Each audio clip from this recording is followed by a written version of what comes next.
33 841 20 69 Maya balaa may gëstuwaat ci yow damay jox papa laata may ñëw ci yow. Ma jox ko waaw baax na ay ca Maya prise de responsabilité bi ma wax sànq par rapport ak ñi nga xam ne adolescent lañ parce que gis nañ fi bu bëri que ne am na ñi nga xam ne dañuy bañ seeni doom ñu jiiñ leen parce que loolu lañ koy jàppee dañ leen di jiiñ li nga xam ne moom mooy grossesse parce que dañuy jàpp ne dafa précoce si ñoom même bu dee góor. waaw Safia mais man je pense que jamono bi ñu toll nii. waajur yi prendre nañu conscience. que ne miimal sa doom fi mu toll nii c'est un grand danger. miimal sa doom c'est un grand danger ndax waajur dina toog fa mu war a toog def la mu war a def jékki-jékki gis doomam ci yenn situation yi wala yenn mbir yi loolu rek mën na tukkal addunaam parce que jàpp na ci kem kattanam def na li mu war ci matière éducation. pour que xale bi mën a rëcc Safia balaa juste muy dugg foofu parce que sexualité bi ñëw na et c'est très important et je vais revenir là-dessus damay ñëw rek un peu fii li nga xam ne Prospère waxoon na ko sànq ma bàyyi ko xel nag parce que dama ko noté mu ne jigéen comme moom la ñu protégé wul jigéen comme ci kawam moom la ñuy dal moo tax moo war a xam boppam loolu mu wax maanaam lu ñëw rek moo ci gën a metti waaw moom nag moo war a xam boppam damay nuancer loolu mu wax am naa fu ma d'accord ak moom am naa fu ma d'accordute ak moom fi ma d'accord ak moom sax dama koy élargir maanaam jigéen moo war a xam boppam jigéen moo war a jël ay dispositions man dama koy jëlee comme le fait que jigéen war a mën a xam valeur am valoriser boppam mais également di vivre en pleine conscience par rapport ak moom cëram ak wàllam rôle am ak ay responsabilités am ci biir société bi foofu laay d'accord ak moom ci relativiser ko parce que aussi xam sa bopp sa jaamu yàlla la bokk te defe naa ne ku seule la connaissance libère comme on dit te loolu c'est très important donc loolu jigéen ñi dañ ci bàyyi xel parce que dafay teg ay vertus te waxoon naa ko la dernière fois les valeurs peuvent être universelles gis nga tey li baax Sénégal baax Afrique boo demee États-Unis boo demee Europe li fay baax ak fay baax am na valeurs yoo xam ne ñun ñëpp ñu ñoo ko bokk universel fi may d'accordutee nag ak moom mooy c'est là où lay wax stéréotype maanaam c'est là où lay wax un peu discrimination maanaam société bi ni mu tëddoo société bi ni mu bindoo demuñu dans une dynamique de réforme société bi demuñ dans une dynamique de réforme et de responsabilisation dañuy dem dans une dynamique bu ñu koy waxee dynamique tout pas tuuma mais dynamique comme ñu ko waxee ci olof un peu nga accusation maanaam dynamique bu dénonciation dynamique bu accusation la ñuy demee te loolu dafa nekk loo xamante si nii c'est ancré ci société bi maanaam c'est une question de société boo xam ne yàgg na et que les hommes réfléchissent ainsi les femmes aussi réfléchissent ainsi parce que gis nga bu ñu ma waxee un peu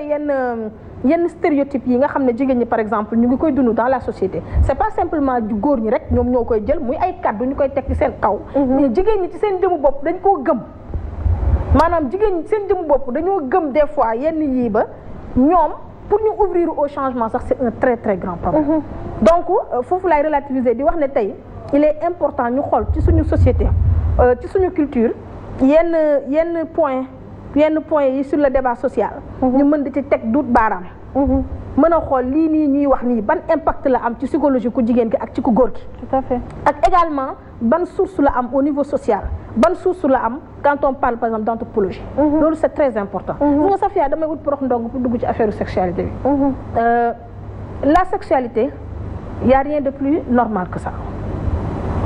au-delà de l'acte sexuel chaque jour ma ñëw ci xëy na peut-être comme ma waxoon la dernière fois ci Safia si elle le veut bien on pourra faire un thème sur la sexualité et parler largement de ça la sexualité jëlul rek la question des rapports sexuels wala du rapport sexuel c'est minime par rapport à la question de la sexualité tey jii li ñuy wax fi tànnee fii sax Safia ñu wax kii góor ñu wax kii rôle et responsabilité ci sexualité la bokk parce que loolu sexualité dafa yaatu maintenant loolu dafay may indil un peu ci dugal ma ci éducation sexuelle dafa am loo xam ne dañ ñu koo bañal jigéen ñi bañal ko jigéen ñi bañal ko góor ñi et c'est très important boo xoolee tey écoles yi amoon na ay écofemmes ba tey changé nañ programme bi je vois que gis nañ programme bu bees sur la santé de la reproduction mi ngi am au niveau des écoles donc c'est important xale bi au-delà éducation bi muy am sexuellement parce que tamit nañu waxante dëgg Sénégal la ñu nekk l'éducation sexuelle aujourd'hui à 80% wàññeeku na au Sénégal famille éduquées tuñ sexuellement leurs enfants parce que conjoncture moo toll foofu conjoncture moo toll foofu mais adduna tamit moo dem dox ba toll foofu donc école mi ngi yar sur le plan sexuel c'est important mais dafa am fu ñu war a jëm jigéen ñi il faut que ñu nangu qu'elles ont le droit d'avoir une maîtrise ci seen corps c'est-à-dire il faut que jigéen ñi am toutes les informations requises ci wàllu maîtrise de leur corps seen corps d'abord seen sexualité sur le plan physique d'abord ñu découvrir lépp loo xam ne ci seen yaram la nekk lépp loo xam ne dina indi plaisir quand on parle de plaisir pour une femme c'est tout à fait normal. léegi loolu à partir de quel moment la ko jigéen war a gis. à bas âge c'est-à-dire que tey jigéen bu demee ba commencer rek gis ay menstrues jigéen bu commencer ba xam ne leer na ko ne elle peut avoir une vie sexuelle et que mën na ci jël ëmb dañu war a commencer faire comprendre à cette femme là que elle court des dangers par rapport à certaines choses. Mais qu'elle doit avoir une sexualité responsable. donc ñun la génération bi gën a informé kon ñun ñoo reculer parce que lii nga lim nii ñoom Macky daan nañ ko def góor bu gis bu tollee ci gis dara wax jigéen bu tollee ci gis mbaax teel la wax li war donc c'est grave parce que ñun ñi nga xam ne on avance gën a am ouverture kon ñun ñoo raté éducation sexuelle ba parce que liñ fi lim nii c'est l'éducation sexuelle boo xam ne Safia maam yi ñun suñu yaay yi jaar nañ ci ak ñun ak yooyu. ça doit être adapté à la tradition aussi. mais c'est adapté à la tradition. là il faut que tontu ma foofu par rapport éducation sexuelle bi amoon. ndax on a lâché en fait. ñun ñi nga xam ne on est. mais c'est évident il y a rien de plus évident que ça c'est-à-dire que au départ. mag ñi dafa amoon seen forme bu ñu amoon. d'éducation sexuelle. doon ko maquiller. def ko à travers une organisation boo xam ne bu baax la sur le plan social nga xam ne ku ci jigéen ak góor rek xam nga la war sur le plan sexuel mais tey jii fi ñu toll nii la vérité et ce qui est évident mooy que ne éducation sexuelle bi amoon démb amatul tey les gens s'attaquent à nos programmes sur l'éducation sexuelle Safiatou alors que xamuñ ne ñun on essaie tout simplement de combler vide bi nga xamante ni carrément moom moo nekk ci xale bu jigéen. mais je les comprends xam nga nan naa leen comprendre. man jàng naa Ecofam ba may def troisième. xam nga nan la ñuy jàngee Ecofam. mooy bu ñuy jàng dañuy jàng cycle menstruel góor ñi jigéen ñoo koy bokk. waaw bu ñuy jàng yeneen yëpp que ça soit que sperme spermatozoïde rek production fécondation yëpp ñoo koy bokk. ñoo koy jàng mais ñun ñi nga xam ne ñoo nekk ci classe bi mais dañuy mbalagante ci sexe. bu ñu génnee ci cours bi avant ñuy egg kër ga ña ngay waxtaan ci sexe ñun xale yu góor ak xale yu jigéen léegi foofu noonu. dafa subtil mën na am kàddu yoo xam ne mën na fa ñëw te boobaa dafa yàq c'est-à-dire ñi nga xam ne ñoom ñooy parce que ce sont les religieux su ma juumul ñoom ñoo attaqué ñi ci ëpp programme sexualité ci programme scolaire yi parce que dañ ne day yàq xale yi je comprends